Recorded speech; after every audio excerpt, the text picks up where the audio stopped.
the story. We are on chapter 33.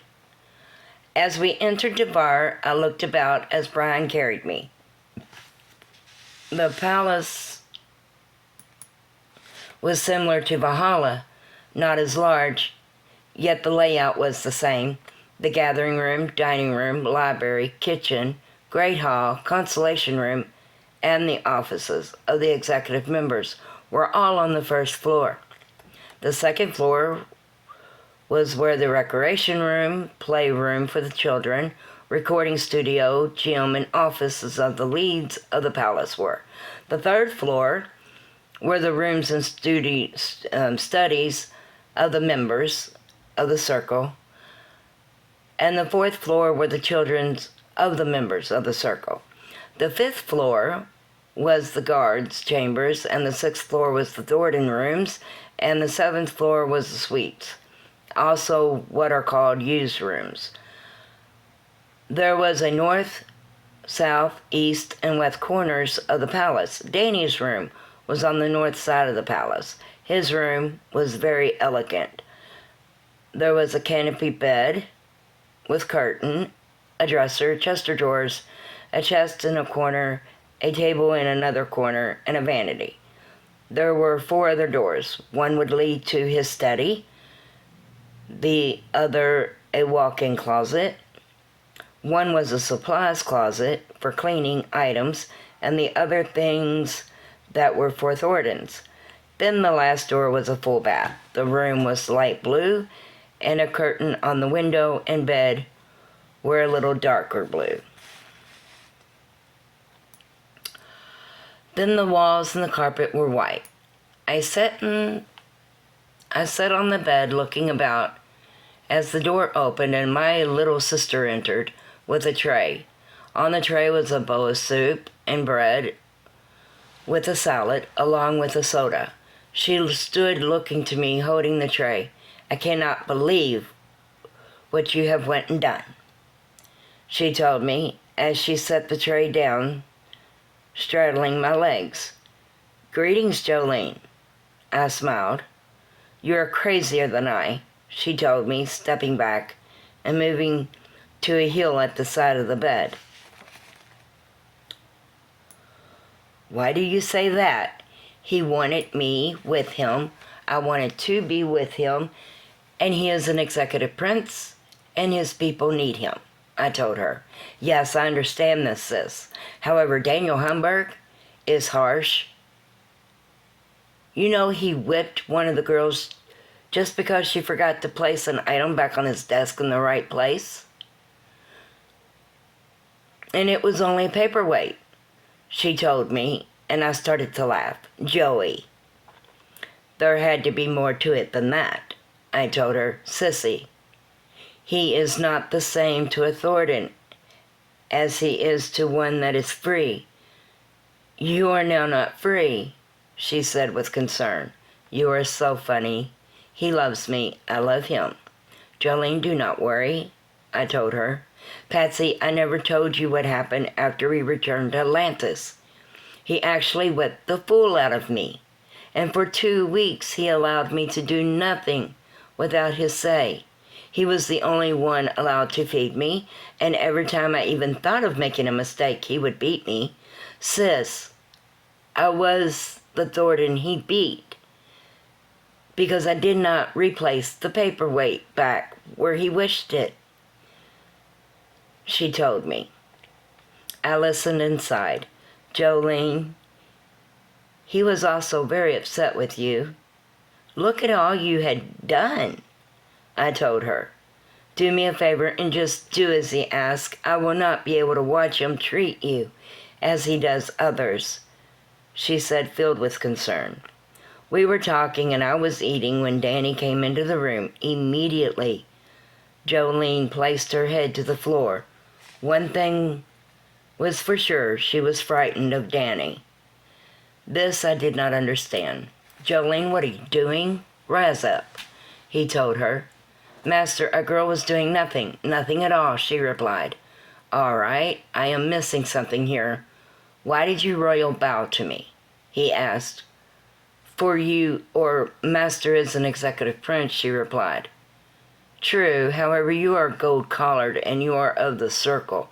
Therefore, you need not do such. Go to Paul and tell him what has occurred here. He instructed her. Yes, master, she said, and crawled out. He watched her with a chuckle and closed the door as she left. I watched her as well and looked up to Danny. Once this brand heals, will I have to crawl everywhere? I asked. He laughed. She should not even have been crawling. I have no idea what's gotten into her. He told me and looked to what I was eating and sat on the side of the bed with me. How do you feel? He asked. My leg is numb. Other than that, I feel fine, I told him. He sat there and looked to me as I to him. My master, I love you, I said as I did not know what else to say, and he was blocking me from reading him. Patsy, I love you. This is not the way I wanted to be with you. I did not want to be your master, he told me. Your father would have it no other way, I told him. Right. He was just agreeing to allow you to keep that lily brand. He argued with me. However, I would still be limited, I told him. You still are. A gold collar only means I am the only one that can use or discipline you. Other than that, it is mostly the same, he told me. I was told that a gold collar assumes their duty as if free, I told him. He laughed. No, actually a gold collar assumes her duty as free as those that are free will allow, he said, sarcastically. So now what? I asked him as he took the tray from me and placed it on the table.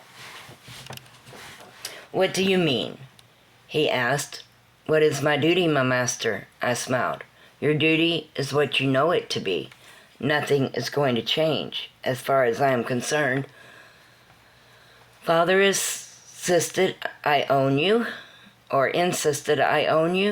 and I do.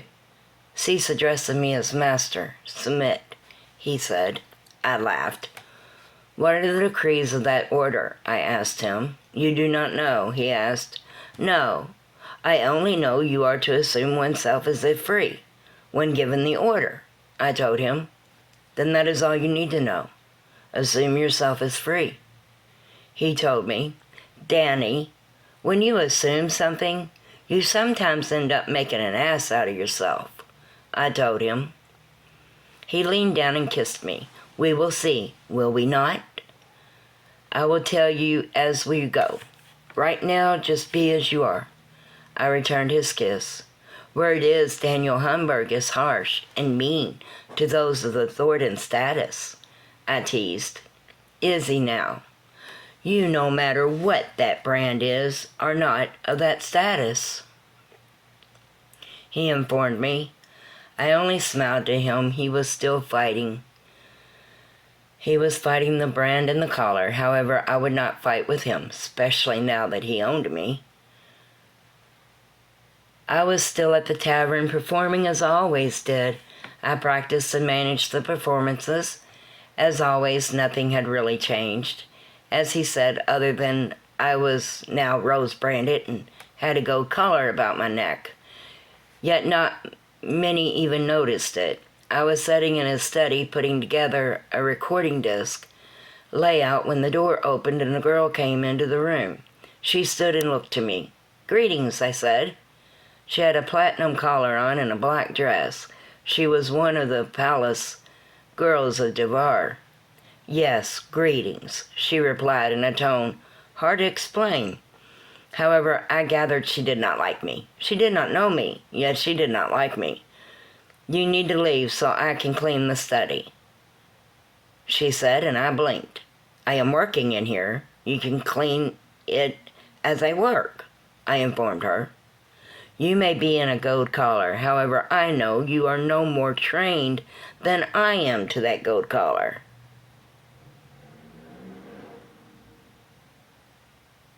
I have to do your duty to our master, so exit the room, Polly, she said hatefully. A Polly was a doll made of china. It was very fragile, and it cost almost a diamond. How are you doing my duty? I asked. Actually, this girl hated me, and I did not know her, nor had I done anything to her, so I was actually having fun at this moment. You are his kitten. This should be your responsibility, not mine, she told me. Really? I am not a chamber Dinah, nor a chamber courtesan. So why would you say it is my duty to clean?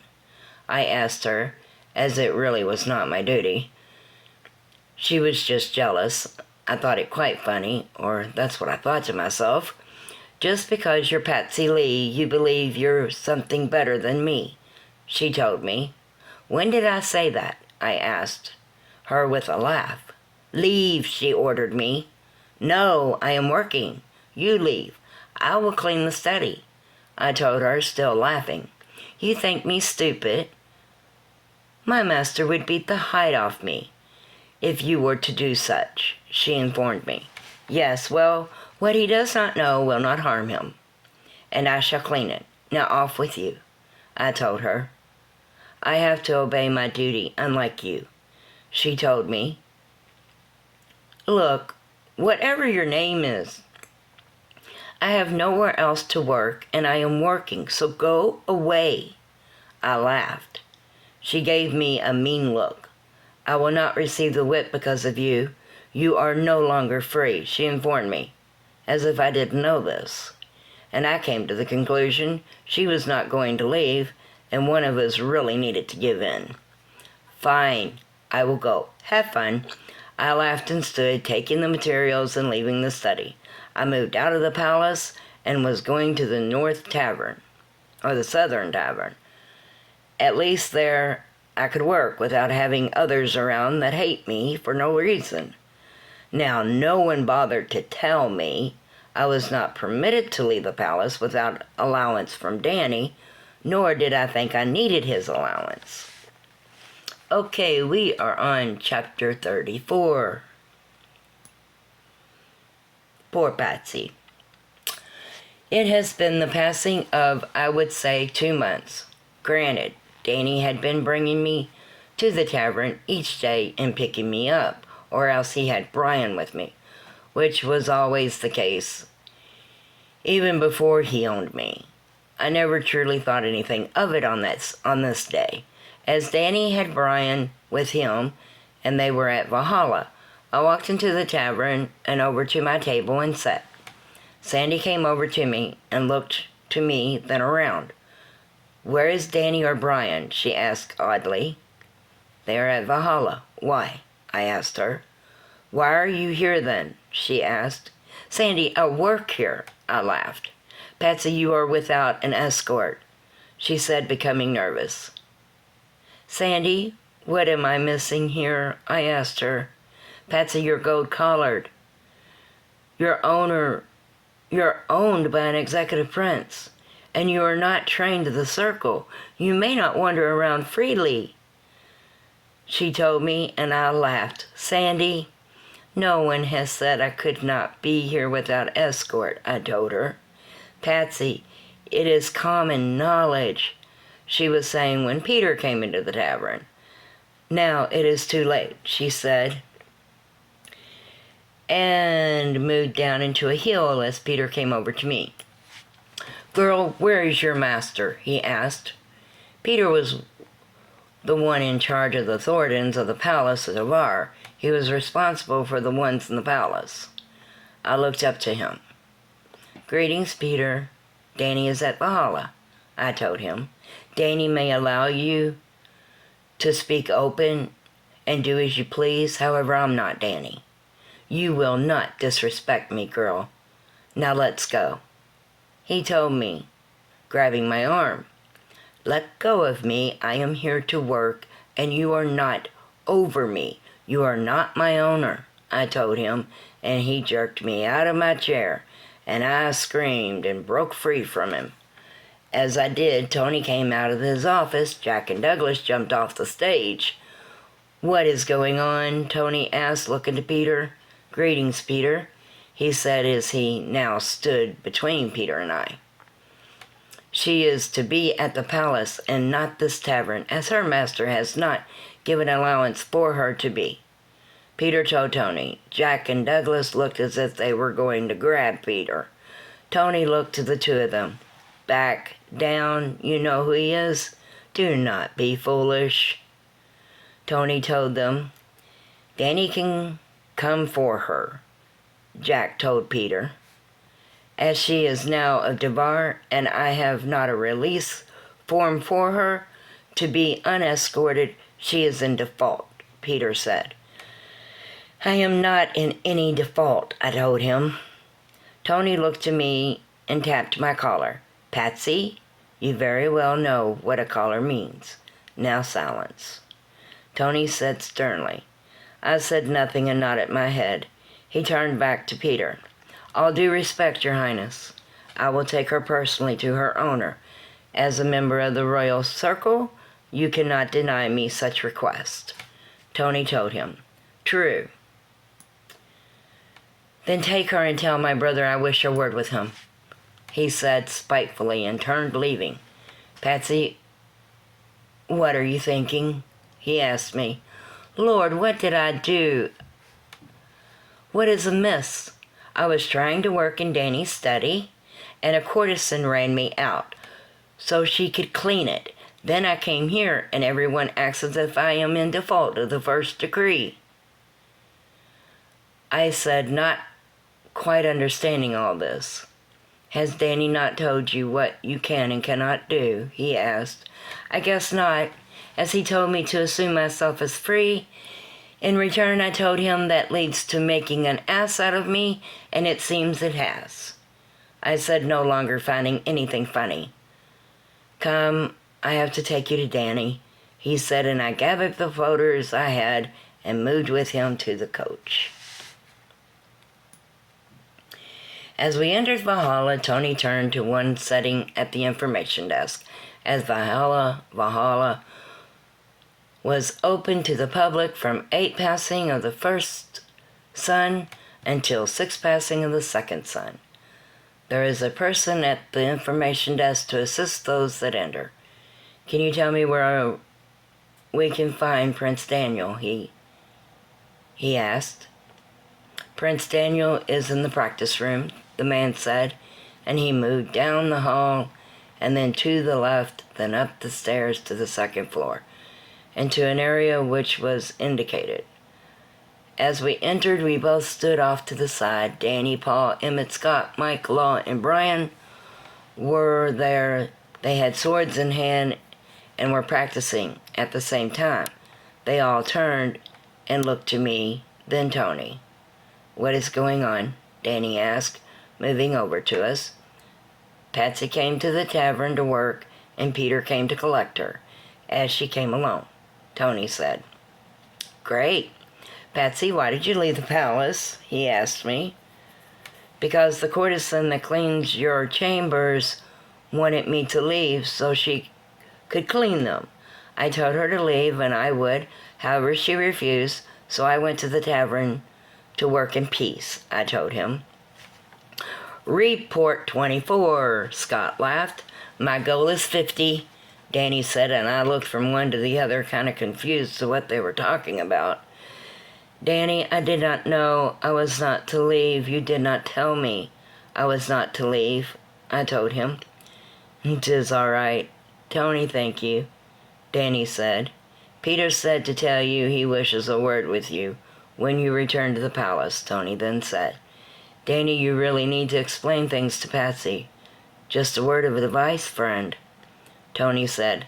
Yeah, I know. Thanks again," he told Tony, then looked to me, waving his hand to the table in the far corner. "Go over there and do whatever you are doing," he said, and kissed me. I said nothing and moved over to the table and sat. This was not going good at all. I was not even sure what I had done wrong, or even why it was wrong.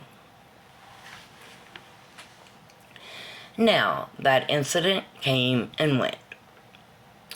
For the passing of a year now, I was with Danny, or he took me to the tavern. I was not really around any of the palace, and if we were at the palace, we were in his study, or more so, I was. I found out by Jolene that the girl that cleaned his office and chambers was whipped and replaced. I never did see another clean the chambers or study, as he did not again leave me alone at the palace without him. It was the 7th day of the week, and the tavern was closed, and we were at the palace. I was sitting in his study. He had said he had something to take care of. It had been the first I had been alone here in a year. As I was sitting there, a girl came in to the study. She had a silver collar, and when she entered, she hailed. "Mistress, may a girl speak?" she asked. "Yes," I said to her. "Mistress will allow a girl to clean master's study?" She asked, and I stood. I was not getting another one of them in trouble, even if this was a Dinah. "Yes, I will leave," I said, and stepped out of the study and down the stairs. I moved out into the garden. This was not away from the palace, and I did not believe I was in anyone's way. I moved to the table to sit, and it was not long before I was being bothered. However, I liked who was bothering me. Carradine came over to me and up on my lap and placed his arms about my neck. "Aunt Patsy, play with us," he asked as I was holding him. He was now in 3rd level, and I smiled. "What shall we play?" I asked. "Catch," Barbara said, standing beside me. "You going to catch me, or I you?" I asked. "We catch you," Carradine said, and I stood and noticed I was now in the garden with 4 children. They were all Emmett and Partina's. 2 were in 3rd level, the other 2 in 2nd level. The other 2 were Patrick and Elliot. I stood, looked to them before me. "All right, on set, go," Barbara called, and I acted as if I was running away from them. Then they caught me, and I fell to the ground and was jumped on. "Captured, we win," Patrick called out, and I laughed and started to tickle him. "No, no," he said, pushing away from me. I sat up and looked to the 4 children. Then I noticed Danny and Emmett, along with Paul and Emmett's shadow Law. "What are you doing out of my study, darling?" Danny asked. "The girl is there cleaning it, and I wanted some fresh air," I told him. Her playing with us," Carradine said, for my defense. "The children needed a playmate," I laughed, as I was still being climbed on by 4 children. Law looked to me, then Danny, as he came closer to us. "Imagine that," Law said, as he pulled Carradine off my back and tossed him in the air. Carradine laughed as he was caught, and Emmett picked up Barbara, then Paul picked up Patrick, and Danny picked up Elliot. "Up, darling, want to go and get one of the girls to serve?" Danny asked. "Reason I cannot?" I asked him. He looked to me as if thinking. "Danny, I will serve. Why must I go get another?" I asked him. "No reason. You know what I want and what you want," he told me. I looked at Emmett and the others, too. "What would you like to drink?" I asked. "Get one of the serving girls out here," Emmett said. "Hello. I am able to do it," I said. "Bourbon, Miss Abel," Emmett then said. "Tonic, please," Law said. I looked at Paul. "Ruby," he said, sitting at the table with the kids. I watched as they placed the kids down and they moved off to the play area. I returned with a tray and moved over to them. I placed the glasses before each of them, mine before Danny. Danny looked to me. He had something on his mind, just I knew not what it was.